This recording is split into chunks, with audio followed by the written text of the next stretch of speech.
તો ગઈકાલે આપણે વાત કરી વિપાક સૂત્રમાં ગૌતમ સ્વામી એ બોયરા સુધી પહોંચ્યા છે અને જે તે સૂચનાઓ આપવાની હતી એ મૃગાદેવીએ સૂચનાઓ આપી અને ગૌતમ સ્વામી મોઢા પર નાક પર જે તે વસ્ત્ર બાંધી લીધું. શા માટે બાંધ્યું? તો આપણે થોડું વિચારી ગયા.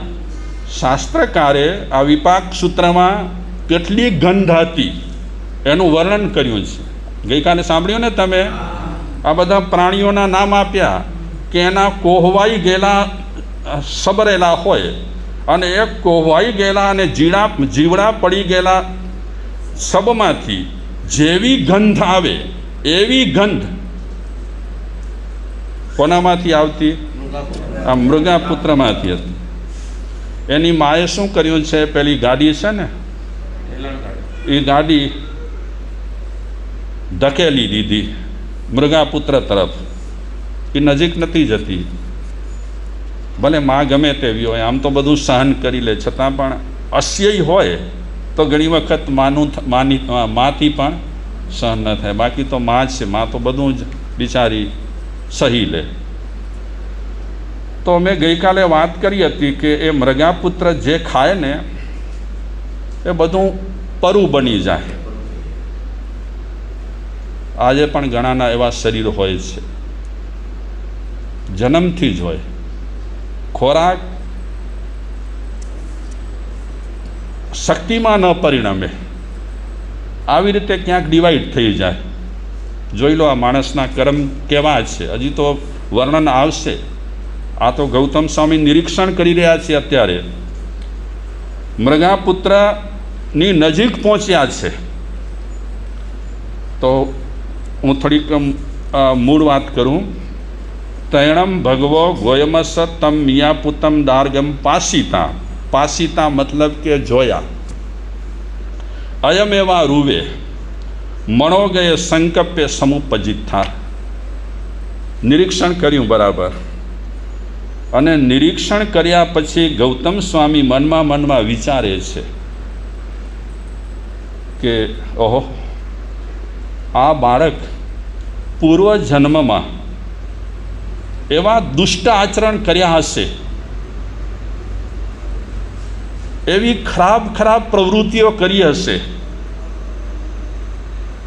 કે જેના કારણે અશુભકારી પાપ કર્મોના ફળ એ ભોગવી રહ્યો છે.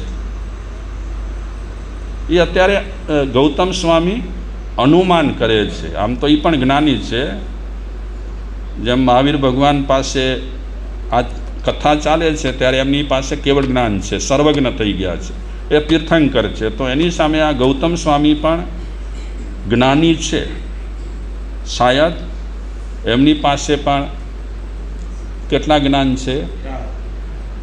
મતિ જ્ઞાન, શ્રુત જ્ઞાન, અવધિ જ્ઞાન, શાયદ મન પર્યવ પણ જ્ઞાન છે.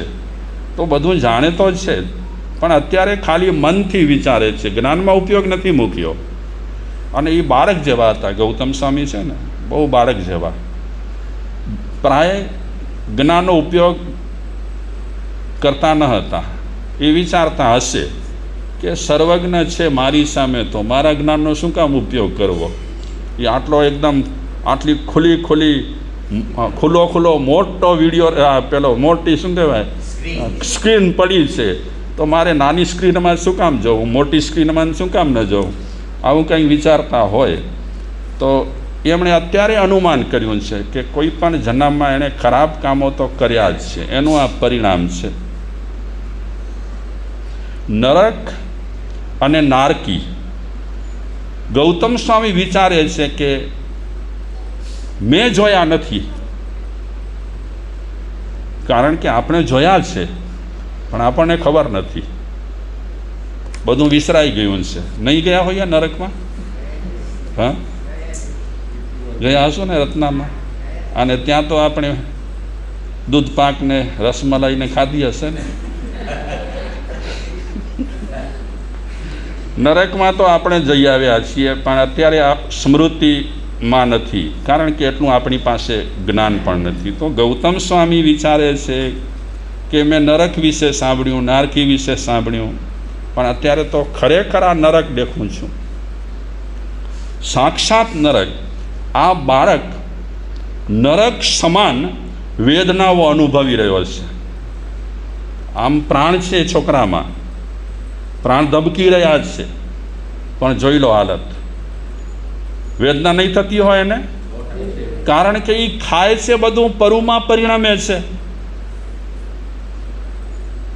ગૌતમ સ્વામી વિચારે છે કે અત્યારે તો હું નરક નજર સામે જાઉં છું. આમ વિચારી ગૌતમ સ્વામી મૃગાદેવીને કીધું કે શ્રાવિકાજી, મારે નિરીક્ષણ કરવું હતું, કરી લીધું, હવે હું અહીંયાથી જાઉં છું.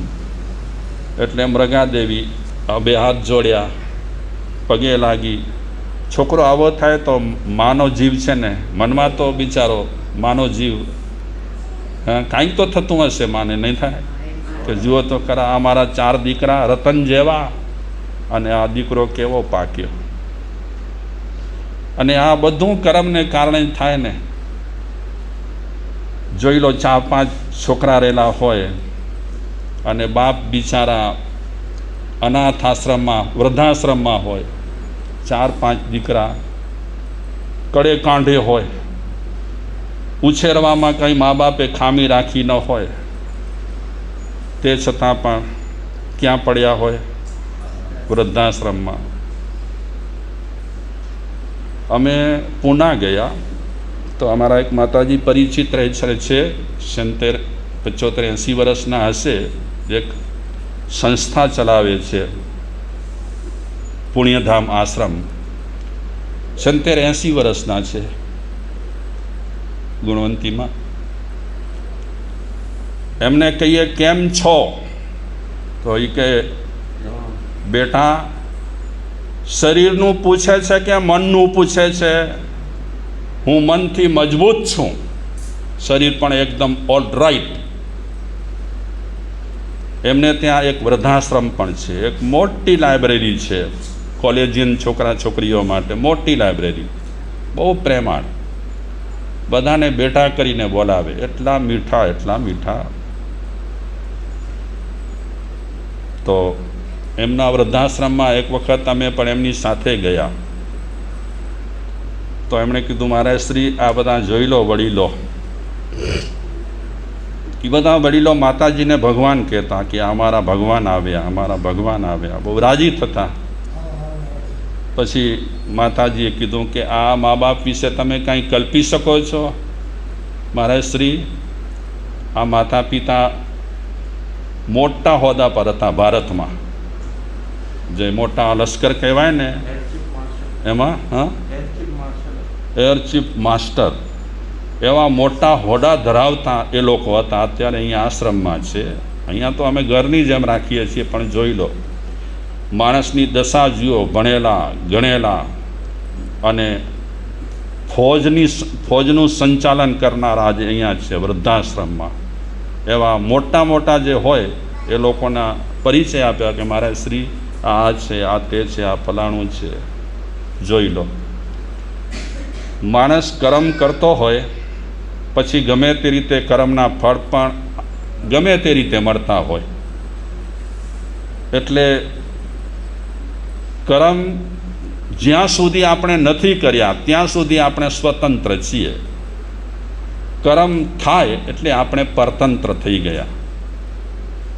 એક યુવકે પૂછ્યું કે કર્મ પરતંત્ર કે કર્મ સ્વતંત્ર?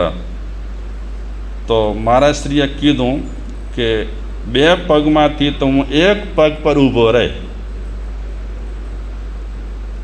ગમે તે 1 પગ પર, તો એ જમણા પગ પર ઊભો રહ્યો. પછી એ મહારાજશ્રીએ કીધું કે હવે બીજો પગ ઉપાડ, હવે બીજો પગ ઉપાડ, તું ઉપડે? વિશાલભાઈ અખતરો કર્યો નથી કર્યો? આજે અખતરો કરજો ઘરમાં, કેસરબેન ને કહીને કરજો, નહીં તો વળી ક્યાં એકનું બીજું થઈ જશે. એક પગ તમારો અધર હોય અને પછી બીજો પગ ઉપાડવાનું કોઈ કહે અને બીજો પગ તમે ઉપાડો તો હા તો લડ્ડુ ખાવો પડે. હા, આશરો લેવો પડે. હા, એક પગ તમે ઉપાડ્યો છે અને બીજો પગ ઉપાડવો છે અને આશરો લેવો પડે. કોનો લેશો આશરો? હા,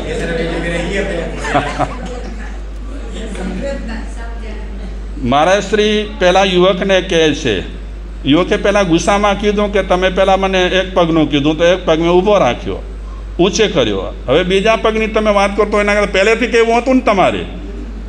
મારા શ્રી કહે છે કે તેમાં પ્રશ્ન એવો કર્યો છે સ્વતંત્ર કે પરતંત્ર કર્મ. હવે તું સ્વતંત્ર નથી, હવે તું પરતંત્ર થઈ ગયો. તો કર્મની વાતો પણ આવી છે. જ્યાં સુધી બંધાતા નથી ત્યાં સુધી સ્વતંત્ર, અને બંધાયા એટલે આપણે કેવા થઈ ગયા? પરતંત્ર. ગૌતમ સ્વામી વિચારે છે, રજા તો લઈ લીધી, પછી પ્રસ્થાન પણ કર્યું. પ્રસ્થાન કર્યા પછી નગરના મધ્ય ભાગમાંથી પસાર થતાં થતાં કોની પાસે આવ્યા? મહાવીર ભગવાન પાસે આવ્યા. આવી કરી ભગવાન જ્યાં હતા ત્યાં જમણી બાજુથી 3 આવર્તનરૂપ પ્રદક્ષિણા કરી, વંદન કર્યા, નમસ્કાર કર્યા અને પછી ભગવાનને કહ્યું, હે ભગવાન, આપ શ્રીની આજ્ઞા પ્રાપ્ત કરીને હું મૃગગ્રામ નગરમાંથી મધ્ય ભાગમાંથી પસાર થતો મૃગાદેવીના મહેલે પહોંચ્યો અને ત્યાં પહોંચ્યા પછી અંડરગ્રાઉન્ડમાં જે છોકરાને મારે જોવો હતો એ છોકરાને મેં જોયો. પછી બધું વર્ણન કર્યું કે એની ગંધ કેવી હતી, દુર્ગંધ કેવી હતી, એના શરીરમાંથી ખાધા પછી ભોજન કર્યા પછી કેટલો પરુ બારે નીકળતો હતો અને તેથી દુર્ગંધ પણ ઓર વધતી હતી. આ બધું વર્ણન ભગવાન મહાવીર પાસે ગૌતમ સ્વામીએ કર્યું. ભગવાન તો જાણતા જ હતા, ત્રિકાલ જ્ઞાની હતા. એમણે તો વાત કરી કે પહેલાં જન્માંત કરતાં પણ આ દુઃખી બહુ જ છે. તો અત્યારે ગૌતમ સ્વામી ભગવાન મહાવીરને પ્રશ્ન કરે છે કે પ્રભુ, આ બાળક પૂર્વજન્મો પાર્જિત મહાપાપ રૂપ કર્મોના ફળ ભોગવે છે, નરક સમાન દુઃખ ભોગવી રહ્યો છે. તો હે ભગવાન, તે બાળક પૂર્વભાવમાં કોણ હતો? શું નામ હતું? એનો ગોત્ર શું હતો? અને કયા ગામમાં રહેતો હતો? અને શું ભોગવીને કેવા કેવા કર્મોનું આચરણ કરી અને ક્યાં ક્યાં પુરાતન કર્મોના ફળ ભોગવતો જીવ વિતાવી રહ્યો છે? એ બધું વર્ણન કહે છે કે આ છોકરો ક્યાં ગયો, અને અહીંયા કઈ રીતે આવ્યો છે. તો ભગવાન મહાવીર ગૌતમ સ્વામીનો આ પ્રશ્ન જાણ્યો. પ્રશ્ન જાણ્યા પછી હવે એના પર જવાબ આપશે. આ છોકરાનો આખો ચિઠ્ઠો ખોલશે કે આ છોકરાએ પહેલાં ભવોમાં, આગળના ભવોમાં કેવા કેવા કર્મ બાંધ્યા છે, કઈ રીતે કર્મ બાંધ્યા છે, એના વિશે આપણે વિચારીશું. અત્યારે આટલું જ.